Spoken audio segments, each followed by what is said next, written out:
après-midi pour évoquer donc le drame qui frappe des milliers de nos compatriotes depuis bientôt une semaine. Nous avons pris le temps nécessaire pour analyser la situation. Parce que nous ne voulons pas rentrer dans des rhétoriques politiques qui consisteraient à chaque fois à récupérer une situation pour des raisons politiques. Nous ne sommes pas animés par cet esprit. Nous allons vous expliquer que ce qui arrive, ce qui est arrivé est catastrophique. On ne l'a jamais vu au Gabon. Et peut-être que c'est la première fois en Afrique centrale. L'ampleur des destructions de biens privés ayant occasionné des décès, des gens qui ont perdu leur vie.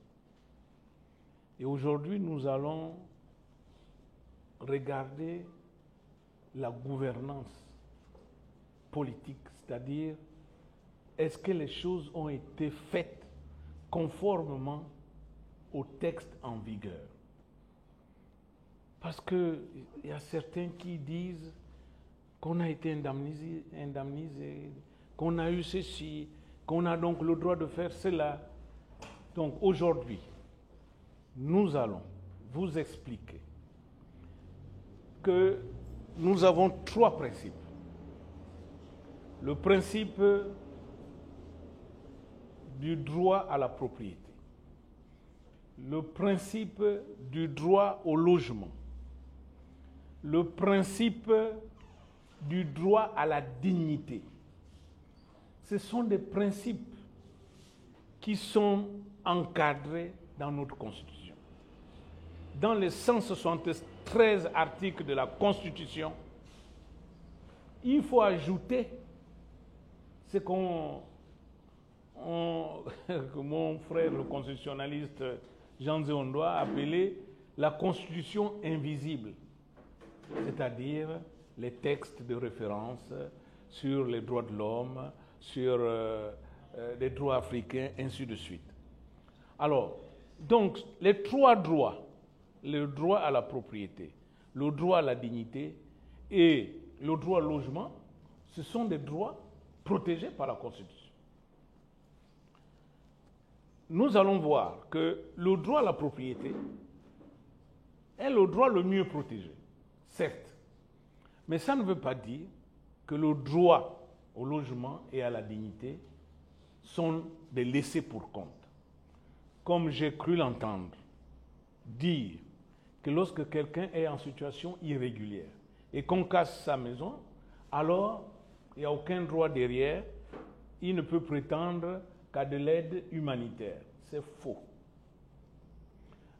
S'agissant donc des déguerpissements, aujourd'hui, le déguerpissement obéit aux lois et règlements en vigueur. Et dans les déguerpissements, enfin, appelons ça expulsion. Voilà, c'est plus simple, parce que dans expulsion, nous aurons les expulsions légales qui relèvent, qui sont encadrées, on va dire, et des expulsions qui ne sont pas encadrées. Toute expulsion doit obéir à des textes. Si vous avez un titre de propriété et que vous voulez expulser les occupants illégaux, vous n'allez pas vous réveiller un beau matin avec un engin et détruire les occupants illégaux. Non, vous vous adressez à la justice et il y a toute une procédure. Lorsque vous êtes détenteur d'un titre de propriété et que vous voulez expulser. Lorsque c'est l'État qui veut expulser, l'État n'a pas besoin de titre de propriété, puisque l'État est propriétaire. La terre appartient à l'État. Lorsque c'est l'État qui veut expulsé, alors, puisque tous les citoyens sont égaux devant la loi, alors qu'est-ce que l'État fait? L'État prend un décret d'utilité publique. C'est conforme à la loi, parce que nous avons des textes juridiques, et je crois que tous ceux qui ont parlé entre-temps ont fait la référence à la loi 6/61 du 10 mai 1961. Tous les DUP reposent, en fait, se prennent sur la base de cette loi. Donc, on va voir, est-ce que les expulsions actuelles répondent à des degrés d'utilité publique qui auraient été pris? C'est la première chose qu'il faut regarder. Et ne pas faire la confusion entre les degrés d'utilité publique pris dans le cadre des bassins versants et les autres décrets d'utilité publique pris. On ne peut pas, je dis bien, l'État ne peut pas expulser les occupants de sa parcelle sans décret d'utilité publique. Ce n'est pas possible. Et le décret d'utilité publique est encadré. Il donne l'objet, c'est-à-dire on expulse pour faire quoi? Donc, pour une œuvre publique. Et le décret d'utilité publique donne la durée pour de la procédure qui doit aboutir jusqu'à l'expulsion. Alors, quand les gens vont chercher des décrets d'utilité publique de 1954 ou de 84, non. Un décret d'utilité publique, si son objet n'a pas été rempli dans les délais requis, le décret public tombe dans la caducité, purement et simplement. Ici, nous avons des exemples de 2 décrets d'utilité publique qui ont été pris en 2011. Il faut être correct, c'est le décret numéro 066 du 21 avril 2011 et 062 de la même date. Il précise bien l'objet, c'est en vue de la construction d'une cité administrative, c'est-à-dire le long du boulevard Triomphal.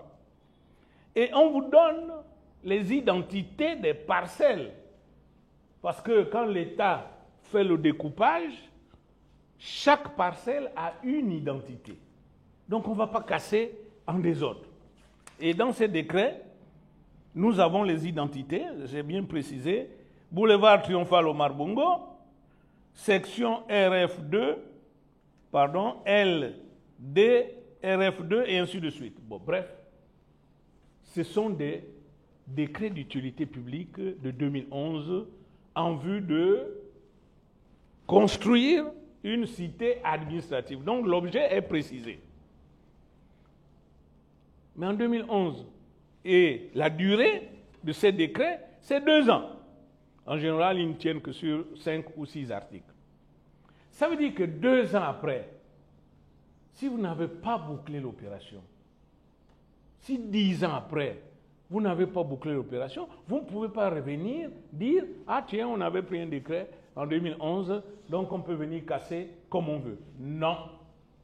Parce qu'entre 2011 et 2025, les choses ont évolué. Si vous êtes propriétaire, l'évaluation qui a été faite en 2011 n'est plus forcément la même qu'en 2025, puisqu'il s'agit de vous rembourser s'agissant des expropriations. Donc, de ce côté, de ce point de vue, chers compatriotes, chers journalistes, ne peut être cassé, détruit par l'État que sur la base d'un décret en cours de validité. Est-ce que l'État peut nous dire que les destructions qui se font là se font dans le cadre d'un décret en cours de validité, qu'il nous donne le décret, l'objet et la durée. L'autre, puisque Plaine-Rôti est la zone qui a fait énormément de bruit, alors nous sommes tombés au journal officiel, il est là, d'un DUP, donc décret d'utilité publique, numéro 0421, du 14 février 2024, donc portant déclaration d'utilité publique,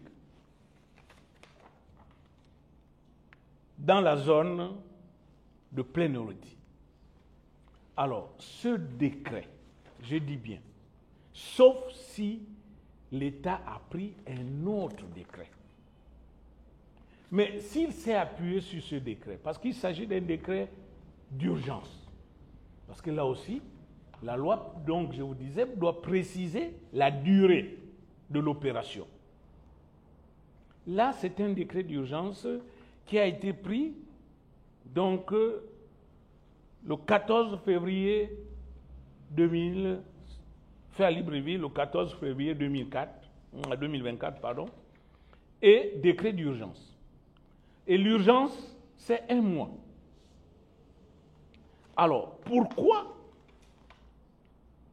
c'est plus d'1 an après qu'on casse?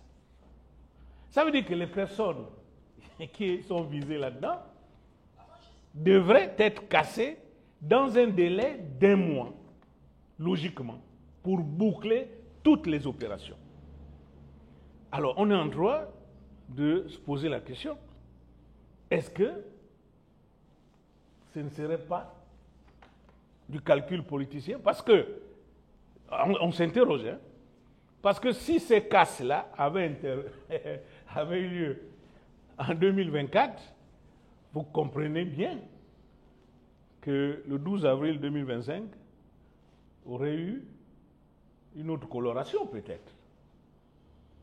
Le 12 n'aurait peut-être plus été le 12.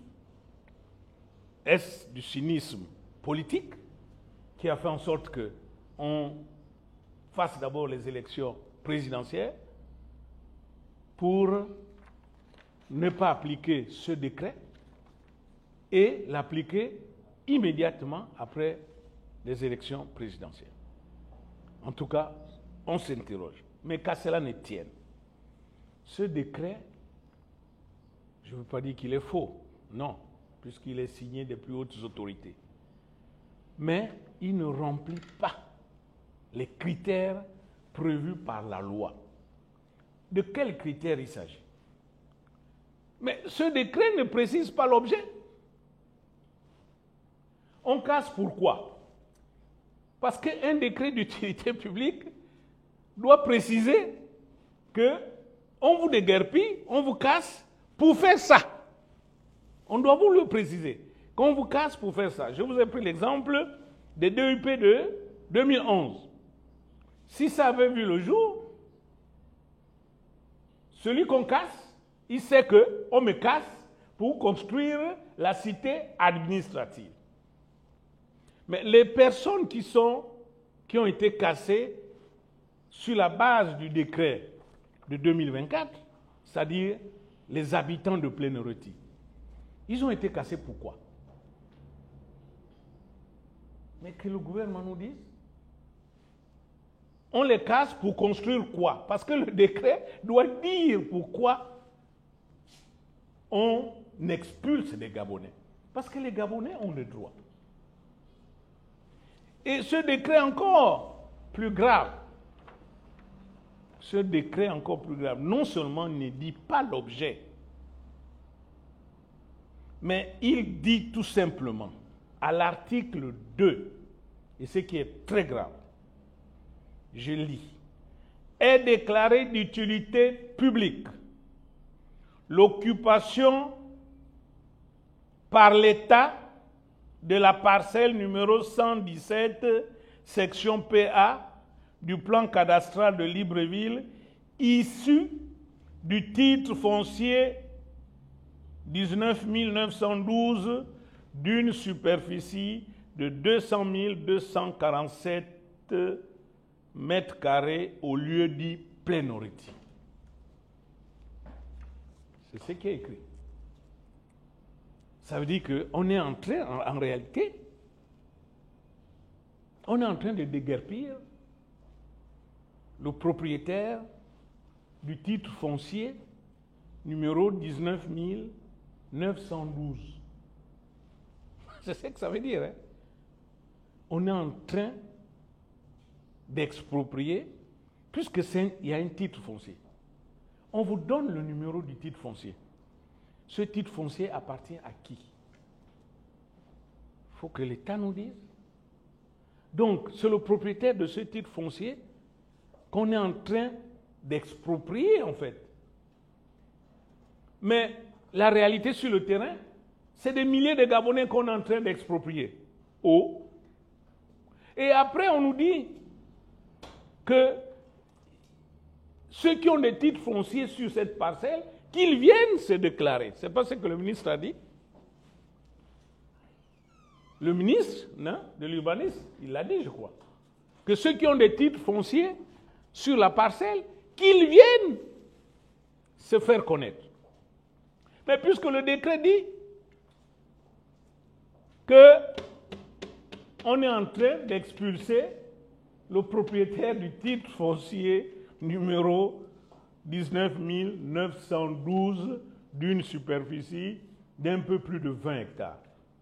Alors, de deux choses l'une. Parce que, comme je vous l'ai dit, l'État, normalement, il est le propriétaire. Il n'a pas besoin de titre foncier. Puisqu'il est le propriétaire de la terre. C'est pour toi. C'est nous qui avons besoin des titres de propriété que l'État doit nous céder, puisque c'est l'État le propriétaire de la terre. Donc, il faut que l'État nous explique là. Est-ce que, finalement, c'est le propriétaire du titre foncier là, dont on ne connaît pas, qui s'est servi de l'État pour déguerpir les habitants de Plénoriti, ou c'est l'État qui est en train d'expulser un propriétaire dont on ne connaît pas l'existence. Et je souhaite vraiment que le gouvernement nous réponde sur cette question, parce que là, il y a une confusion totale des rôles des uns et des autres. Parce qu'on ne peut pas prendre un décret d'utilité publique sans dire qu'est-ce qu'on va faire sur la parcelle. Qu'est-ce qui va être construit là où on est en train d'enlever les Gabonais. Parce que derrière aussi, il y a une forme de conformité. Le juge administratif peut passer après pour vérifier si l'objet du DUP a été respecté. Donc, sur cette question, comme je viens de le dire, ceux qui sont protégés, certes, mieux protégés, on va dire, c'est ceux qui ont des titres de propriété. Donc, ceux qui ont des titres fonciers. Mais dans la mesure où l'accès au logement et la dignité humaine se croisent, c'est-à-dire que lorsque quelqu'un n'a plus, lorsqu'on détruit le logement de quelqu'un, donc cette personne, en fait, sa dignité est mise en cause. Et à ce niveau-là aussi, ce n'est pas de la charité. Je crois que c'est une loi. Je vais trouver les références de 421 qui protège les déguerpis. Cette loi, je vais vous donner les références exactes, qui protège les déguerpis, ne doit pas faire croire que c'est de l'humanisme, que c'est parce que on veut être humanitaire que nous allons essayer de reloger les intéressés. Parce que c'est une loi qui met à la disposition des déguerpis des zones de relogement. Donc, chers compatriotes, nous voulons dire à travers cette déclaration que l'État n'a pas joué correctement son rôle, que l'État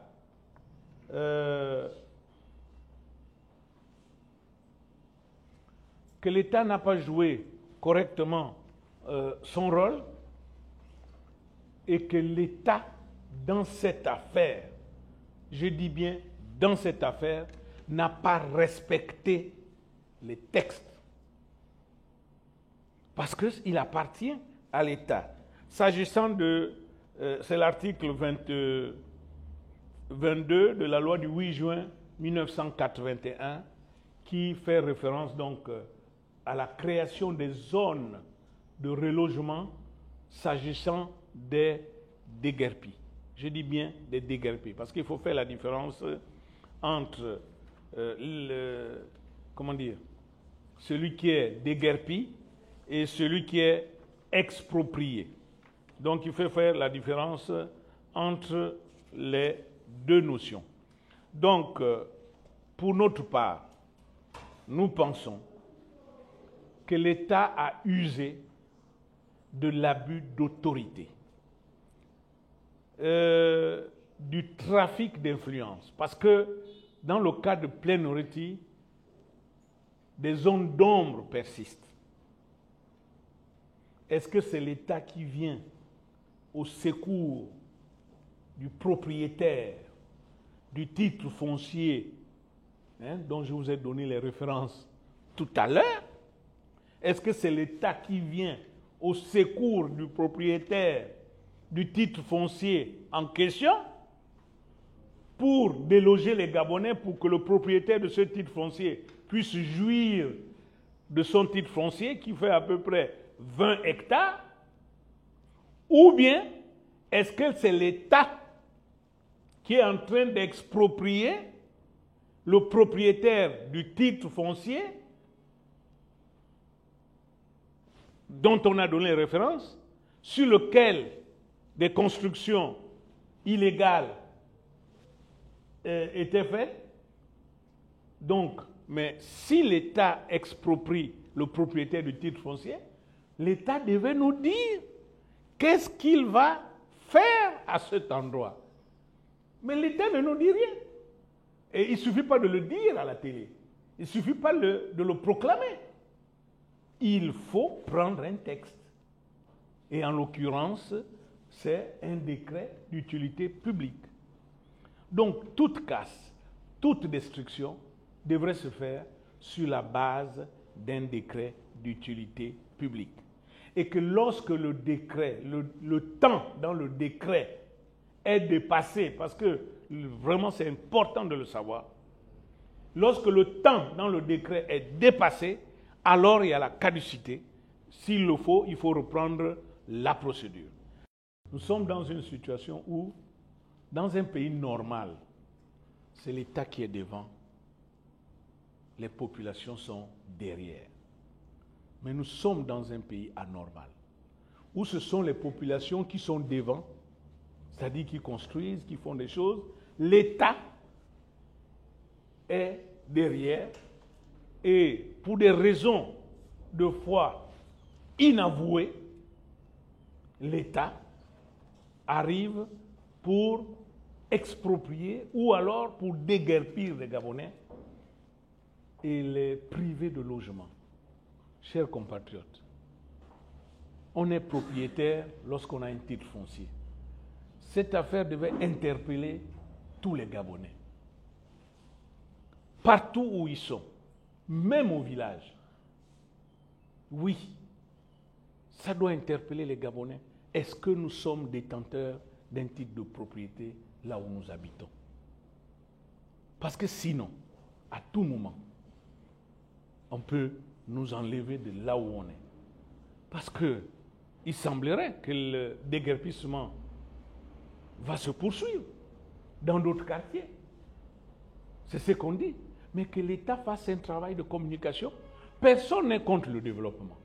Personne. Mais que les choses soient correctement faites. C'est-à-dire que l'État publie, par une campagne aussi de sensibilisation, les DUP sur lesquels se reposent les destructions qui vont être faites. Que l'État rende les procédures transparentes, y compris même les dédommagements quand il y en a, sans dire les montants. Donc, on a besoin de transparence pour que les choses soient clairement faites. Donc, vraiment, nous attendons, il y a beaucoup de zones d'ombre, nous attendons que l'État nous dise, purement et simplement, qu'est-ce qui se passe réellement à Plénority? Qui est le réel détenteur du titre foncier de près de 20 hectares, à Plénority? C'est qui le détenteur de ce fameux titre foncier? Est-ce que l'État est en train de se mettre du côté des particuliers pour les intérêts des grands lobbies au détriment des intérêts des Gabonais? Point d'interrogation. Mais l'État doit nous répondre à ce sujet.